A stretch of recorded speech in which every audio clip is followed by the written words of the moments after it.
మీరా అండి? మీకోసం పాయసం తెచ్చాను, తీసుకో బాబు. ఏంటి బ్యాచిలర్స్ పార్టీనా? పార్టీ చేసుకుంటే చేసుకున్నారు కానీ గొడవ చేసుకోకండి. క్యారీ ఆన్, తీసుకో.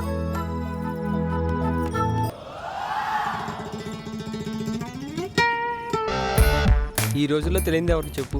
ఆవిడ మాత్రం బ్యాచిలర్స్ తాగరని ఎందుకు అనుకుంటుంది? అన్నీ తెలిసే బ్యాచిలర్స్కి రూమ్ ఇచ్చింది. సర్లేబే, సీన్ క్రియేట్ చేయకుండా సిప్ చేయండి. రేయ్, మనం ఇక్కడ హాయిగా మందు తాగుతున్నాం, కానీ నా మనసుకి చాలా బాధగా ఉందిరా. రేయ్, ఇలాంటప్పుడు కూడా ఎంజాయ్ చేయకపోతే ఎలా రా? మనం జీవితాంతం తాగుతామారా? నేను అనేది మన గురించి కాదు, తాగేదాని గురించి అంతకన్నా కాదు. చందుగడు గుర్తొస్తున్నాడు రా, వాడి పరిస్థితి గురించి మాట్లాడుతున్నా. రే, వాడిని ఎలాగైనా మామూలు మనిషి చేయాలరా. దానికి ఒక్కటే మార్గం ఉంది. ఏంటిది?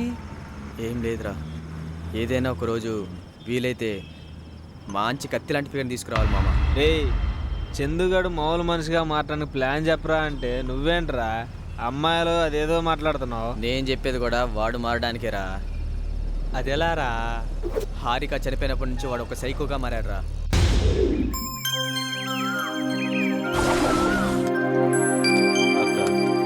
వచ్చే వారం నాకు తెలిసిన డాక్టర్ యూఎస్ఏ నుంచి వస్తున్నారు. ఆయన రాగానే మానసిని డాక్టర్ దగ్గర తీసుకెళ్దాం. అలాగే తమ్ముడు, నువ్వు తీసుకెళ్ళు. ఎవరై ఉంటారు? వస్తున్నా. ఓ మీరా, రండి బాబు. టైంకి మా తమ్ముడు కూడా ఉన్నాడు, పరిచయం చేస్తాను రండి. తమ్ముడు, వీళ్ళే మన ఇంట్లో అద్దెకుండేది. Hi sir. ఏంటి అందరూ జాబ్ చేస్తున్నారా? లేదు సార్, జాబ్ సెర్చింగ్లో ఉన్నాం. ఇంటర్వ్యూకి వెళ్తున్నాం, ఒకసారి అమ్మకు కూడా చెప్పేద్దామని. చిట్టేదమ్మా. నిద్రపోతోంది, ఇంకా లేవలేదు. పోనీలేమ్మా, చిన్నపిల్ల కదా, పడుకొని. సరేనమ్మా, మాకు టైం అవుతుంది, మేము బయలుదేరతాం. టిఫిన్ చేసి వెళ్ళండి బాబు. వద్దమ్మా, ఇప్పటికే లేట్ అయిపోయింది. Bye sir. ఉంటాం సార్. బాయ్. అలాగే. సరే అక్క, నేను కూడా బయలుదేరతాను. అలాగే తమ్ముడు. అక్క, మానసిని ఊరికి తిట్టకు, దాని ఇష్టం వచ్చినట్లు ఉన్నాయి. ఇంకొద్ది రోజుల్లో డాక్టర్ వచ్చేస్తాడు, ట్రీట్మెంట్ స్టార్ట్ చేద్దాం.